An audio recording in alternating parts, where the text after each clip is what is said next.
What the fuck is up? Higher point of view here. It is your West Coast Packer backer.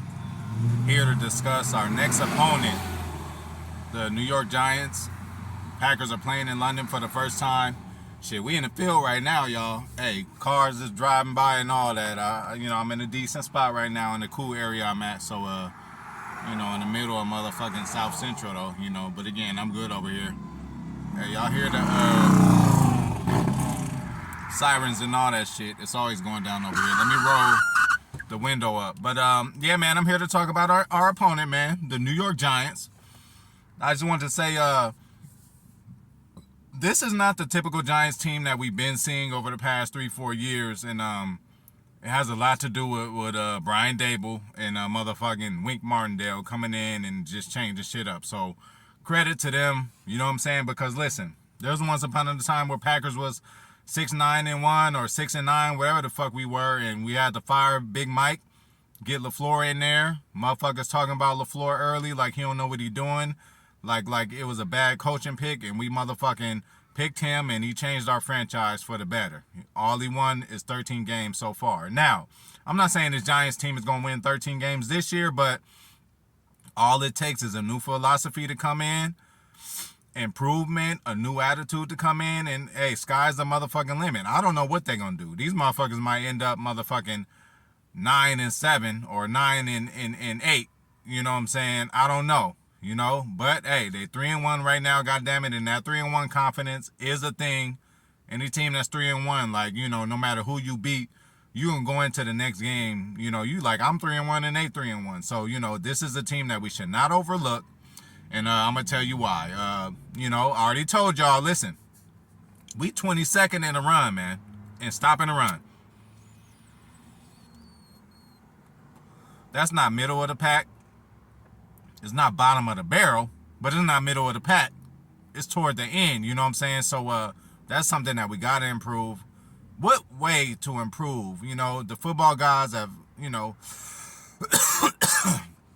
they answering our question right now. Like, hey, y'all got a problem stopping the run? So we're going to put the number one rush offense. We're going to put the number one running back right now in the league on y'all plate abroad. You know what I'm saying? So, this is a game the Packers should win. I think we're overall a better team than them. But again, we seen last week what happened with a second stringer. Sorry that Rashawn, knocked him out the game. That ain't our fault. I guess it is our fault. But, we had the other guy come in, the third string, and he still made some moves and did what he needed to do.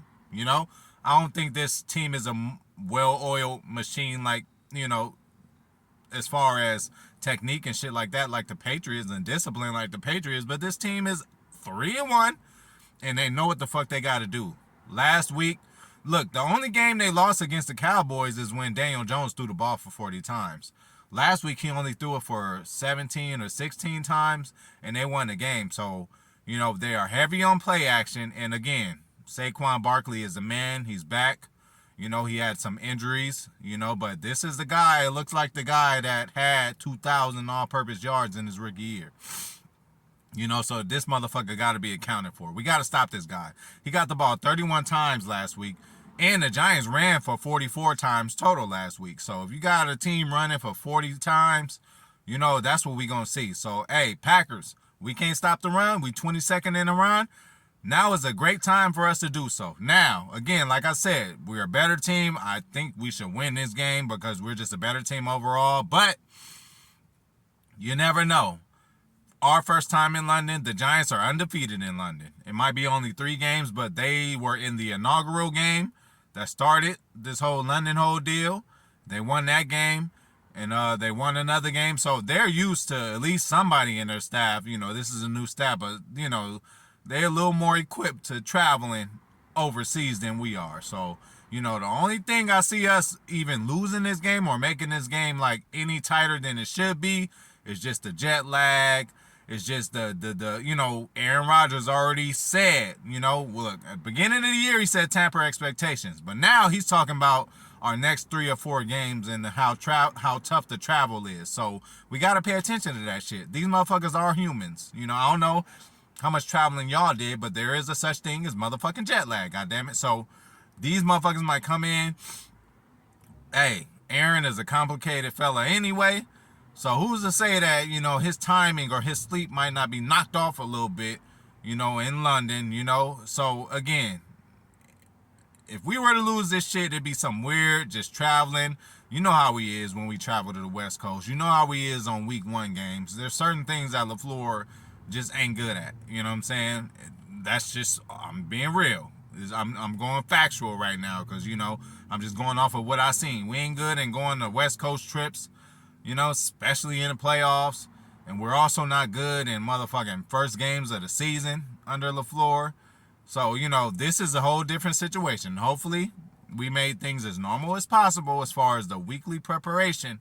We have to leave on Thursday. They in London now, I believe. They should be, but this is just a different kind of monster. We could lose this game with nothing to do with X's and O's. It could just be how our players are feeling. If Aaron Rodgers' time clock in his head is just knocked the fuck off and just a little out of whack, we might motherfucking go around and lose this game. So, and again, took us overtime at Lambeau to beat the motherfucking Patriots, a team who are very inferior to us. So again, any given Sunday, the Giants are 3-1, and they know what the fuck they got to do. You're not gonna go out there and see them passing the ball 40 times against us. They know we have an issue at stopping the run. They know they have one of the best running backs in the league. They know their offensive line is decent. Great left tackle, and I can't wait to see that battle with him and Preston and with Rashawn. Now, not great. He's not great, but he was picked in the same draft as the Tristan Warps and another big-time tackle. So, he's supposed to be delivering just like them motherfuckers delivered. So, I'm looking forward to that battle with their left tackle and Rashawn or Preston. It might be more Preston, because I did see Joe Barry. He didn't want Rashawn up against Tristan Warps at all, which I understand. Tristan Warps is one of the best right tackles in the league for Tampa Bay. So I've seen, everybody like to talk about Barry in a bad way, but I've seen him try to make adjustments to put his players in the best situations. So what Gable came in and did, or Dable, whatever the fuck his name is, the Giants coach, like he came in and he's like, look, I'm only going to go with our strengths. So again, you got to think they're going to run the ball against us. Receivers, they have actually good ones, but are they going to show up? Are they even healthy? Kadarius Toney, Shepard, and motherfucking Slayton. So Toney, to me, coming out of the draft, I really like Toney. Once the ball gets in his hands, like he's fucking amazing. But this motherfucker haven't really played much due to injury.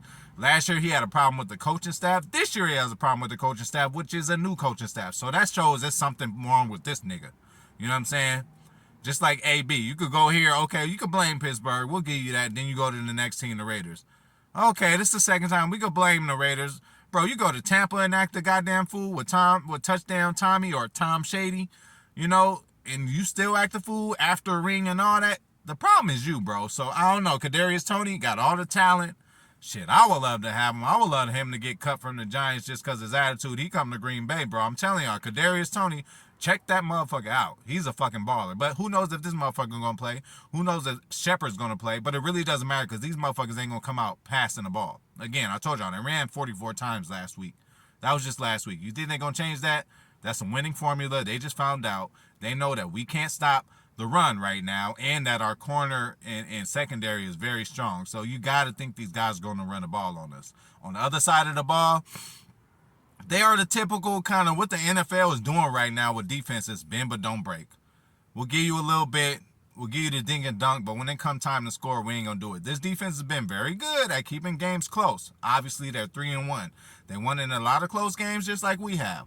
But this defense is opportunistic, and they're good enough to keep the game close, You can't run the ball. You can't use their strength like Saquon Barkley if you down already. You're going to have to throw the ball. And I would love to put Daniel Jones in a throwing situation. So hopefully we come out all gas, no break, get a 14 to